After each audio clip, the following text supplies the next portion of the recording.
అండి, welcome back to Gautami media. ఈరోజు మేము 500 లడ్డూలు చేయబోతున్నాము.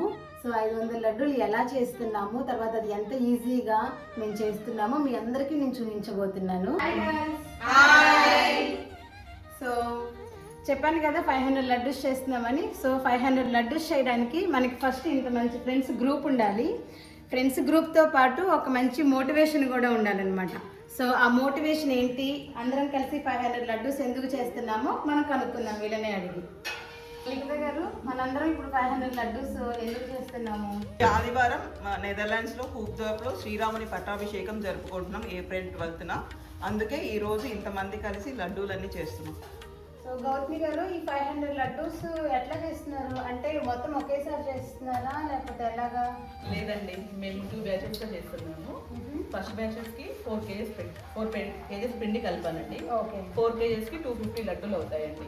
4 కేజెస్ పిండి తీసుకున్నాను, 4 కేజెస్ షుగర్ తీసుకున్నాను. సో 250 లడ్డూలు చేస్తున్నాను ఫస్ట్ బ్యాచ్. నెక్స్ట్ బ్యాచ్ మళ్ళీ 4 కేజీస్ తీసుకొని 250 చేస్తానండి.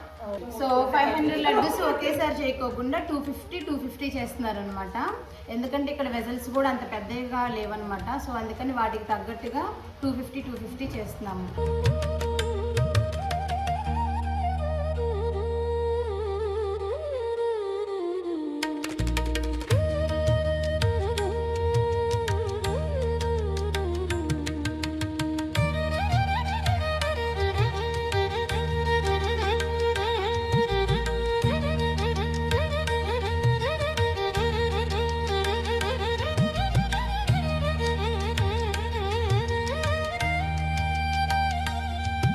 సో బూందీ కూడా చూసారా ఎంత చక్కగా రౌండ్గా వచ్చాయో. ఇది పట్టుకున్నా కానీ చాలా మెత్తగా ఉందన్నమాట.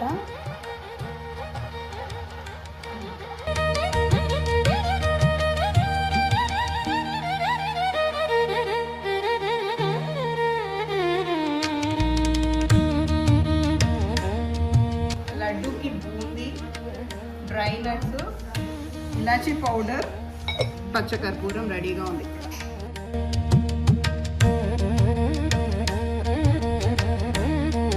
ఇప్పుడు ఆల్రెడీ నైట్ టైం 8 o'clock అయింది. బట్ కానీ మనకి బయట చూస్తే మాత్రం ఫుల్ వెలుతురుతో ఉందన్నమాట.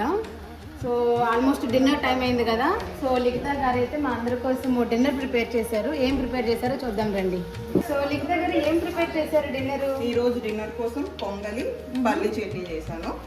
కానీ కొంచెం మిల్లెట్స్ తో పొంగలి కూడా కొంచెం చేశాను అనమాట, తినని వాళ్ళ కోసం. ఇది రైస్ తో పొంగలి, అది మిల్లెట్స్ తో పొంగలి.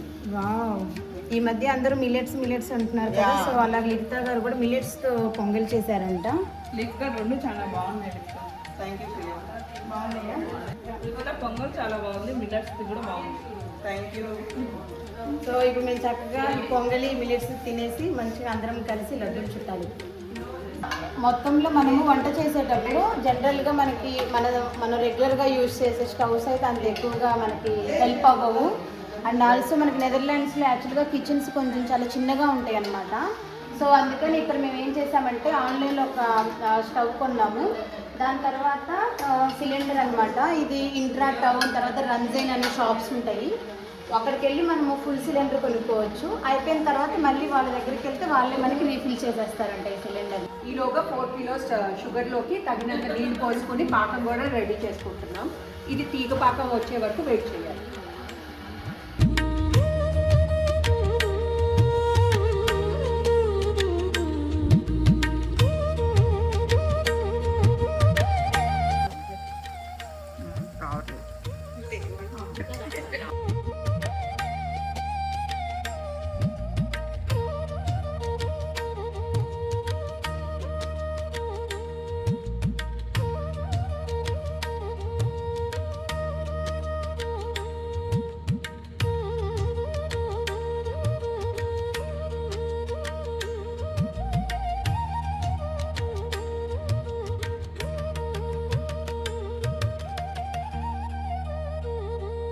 సో జనరల్గా అంటూ ఉంటారు కదా, 4-5 ఆడవాళ్ళు కలిస్తే పనులు చేయరు, ఎక్కడ పనులు అక్కడే పెట్టేసి ముచ్చట్లు చెప్పుకుంటూ ఉంటారని.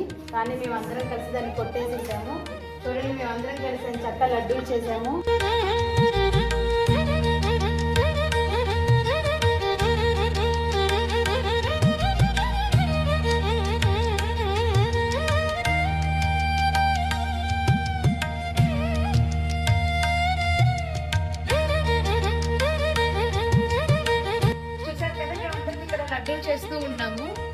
చేసిన లడ్డూలన్నీ డ్రై అవటానికి ఇలాగ టేబుల్ మీద మొత్తం ఇలాగ చక్కగా ఆరపెడుతూ ఉన్నాం అనమాట.